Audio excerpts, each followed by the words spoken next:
Have you ever had one of those moments where you say something and the other person just stares at you like you've grown a second head? Yeah, that is a misunderstanding. And believe me, they happen to all of us, even native speakers. I remember I remember when I first moved to Korea from the US. I was trying really hard to learn the language, but I couldn't quite get it perfectly. And so I once told a shopkeeper something that was completely wrong. I think I was asking for a receipt, but I accidentally asked for a broom or something.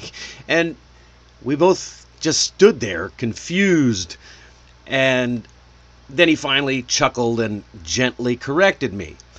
And in that moment, I had two choices. I could get embarrassed and shut down, or I could laugh, repeat the right phrase, and then remember it forever. So I chose the second. That was something that I never forgot again. I never forgot the word for receipt again. And so that's the advice that I give to you. Don't run from misunderstandings. Pause, smile, and then use them as stepping stones. Every time you mess up, you're actually carving a path towards better English and stronger connections. So today, I'm going to show you how to flip those awkward moments into powerful learning opportunities. And in the Mastery Minute, I'll give you a surprising story about a phrase we all know. Stick around because you don't want to miss how it connects perfectly to today's lesson. And remember, as always, if you have any questions, just drop them in the chat and I'll answer them at the end of the show. All right, let me tell you about May. She is one of my students in Taiwan. And she once told a manager, "I will attack this project tomorrow." Well, what she meant was, "I'll tackle this project tomorrow." But everyone heard that attack phrase and just froze up. Fortunately, her manager had a sense of humor, and he said, "Well, don't attack me in the process." So, at first, May was embarrassed, but she took my advice. Instead of shutting down, she smiled and corrected herself, and then she asked about the word tackle so she could understand it better. And that moment actually turned into a mini lesson and a running joke at work. Weeks later, the team actually started saying, "Let's attack this project," all because of her little slip. So what began as a misunderstanding ended up strengthening her relationship with the team. So, and I want to just say, if you're enjoying this so far, if you're finding this helpful, don't forget to like, subscribe, and share this with a friend. Your support helps us to reach more learners just like you. So, now how do we take these tricky moments and then turn them into learning gold? Let's break it down. If you ever found yourself wishing you could rewind and say something differently, well, that's the beauty of a misunderstanding. It shows you're stretching and growing.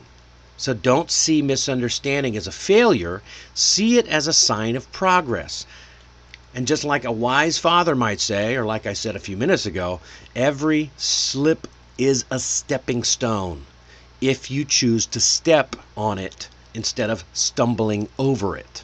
So let's walk through. I've got 5 practical steps that you can take and use the next time you have a misunderstanding. All right? All right, step number one, reframe mistakes as stepping stones. When you make a mistake, don't panic. So picture yourself in a meeting and you choose the wrong word. And then everyone looks at you funny. They're like, huh? In that moment, you have the 2 options that I mentioned earlier. You can smile or you can freeze up. You can laugh at yourself and then rephrase what you were saying. So if someone looks confused, you can say, "Let me say that another way." So suddenly what could have been an embarrassing slip becomes a natural moment of clarity. I've seen students do this, and instead of losing credibility, they often gain respect because they show confidence and flexibility. So treat each slip like a practice drill. Every time you reframe, you strengthen both your English and your relationships. So reframe that in your head. The next step, use simple phrases to clear confusion. Imagine that you're chatting with a colleague and you use the wrong verb tense, for example. They tilt their head at you, they're clearly puzzled. Instead of letting the conversation stall, you just jump in with a bridge phrase, like what I meant to say was, or let me put that another way, or perhaps let me rephrase that. In one smooth move, you take control of the moment. The confusion fades away and the conversation keeps rolling.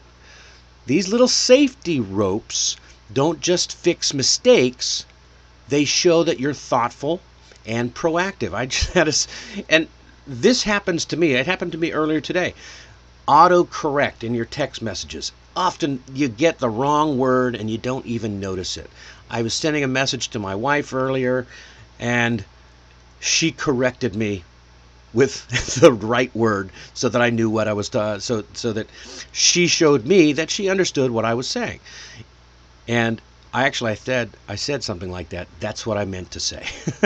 So practice these little bridge phrases like what I meant to say was, or let me put that another way, until they feel natural. So when you need them, you can just take them out of your pocket and use them. They're very useful. Step 3, learn actively from the moment.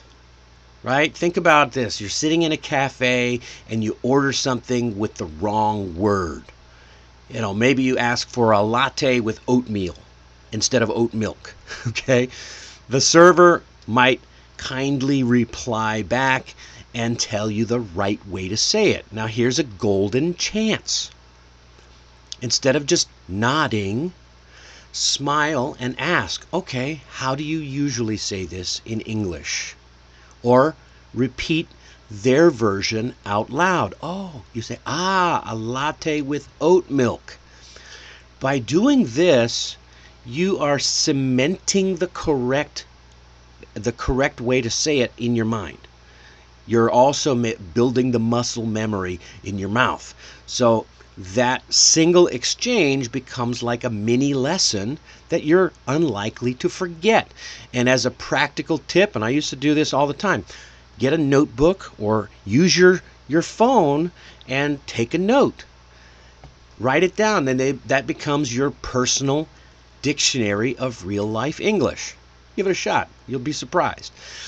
Step number 4, you want to practice active listening. Picture a team discussion where everyone is sharing ideas fast, and it's easy to miss something when they're just throwing these ideas out. It's also easy to nod and actually miss a detail. So you want to slow down and check on things. Don't just nod and miss things, okay? Say something like, so you're saying we should present next week, right? You're confirming what you're hearing. That small little habit actually shows that you respect the other person or the other people who are talking. It clears up any confusion before it can even happen, and it builds trust. I've seen teams, this can turn a tense meeting into a smooth conversation just by building that trust. Repeat back what you're hearing or ask questions to make sure you're understanding what's happening.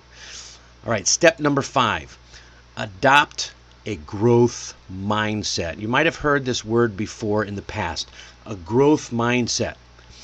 I once coached a student who was so afraid of making mistakes that she avoided speaking up in meetings, in conferences, or even just talking to people on the street or in the coffee room.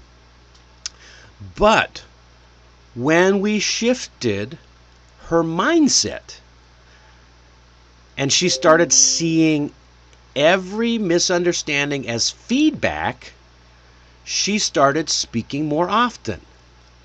And within months, her confidence soared and her team noticed her growth. That's the power of reframing your mindset. Every misunderstanding sharpens your skills and thickens your skin. Yes, I mean, to have thick skin means you can handle a little bit of pressure, right? So, here's the tip. After a misunderstanding, write down what happened and one thing you learned from it.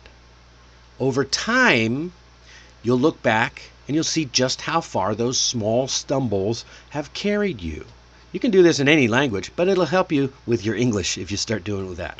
Okay, so what do we avoid what are some things that you need to avoid? Well, first of all, don't just freeze up and don't apologize 20 times. I'm sorry.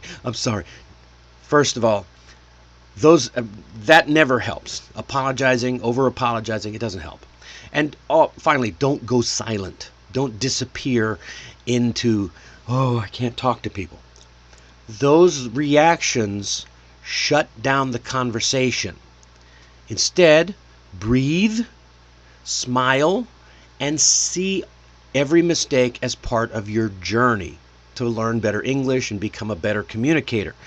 In fact, I once read about a man who became fluent in several languages because he set a goal to make as many mistakes as possible.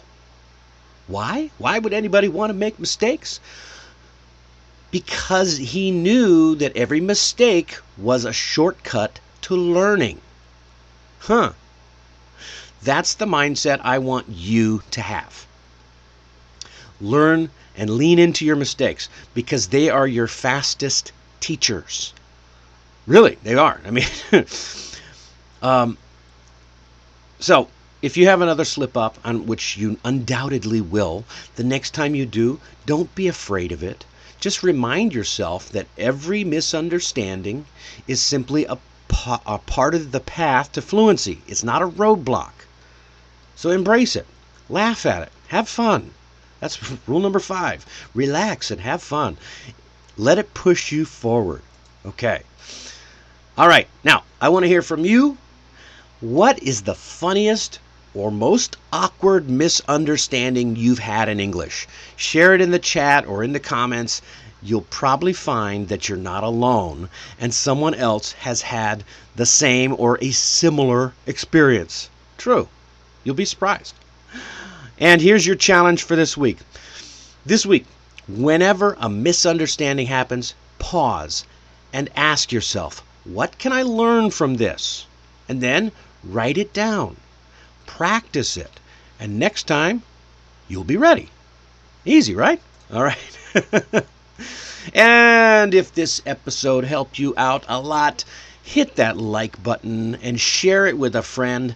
You can read the original blog post to this topic at my website, allaboutenglishmastery.com, and the link is in the description. And don't forget to check out the Mastering English for Busy Professionals course. It's built for busy professionals like you to turn around real-life moments like these and make them confidence building instead of breaking you down. Now, let's wrap up with what?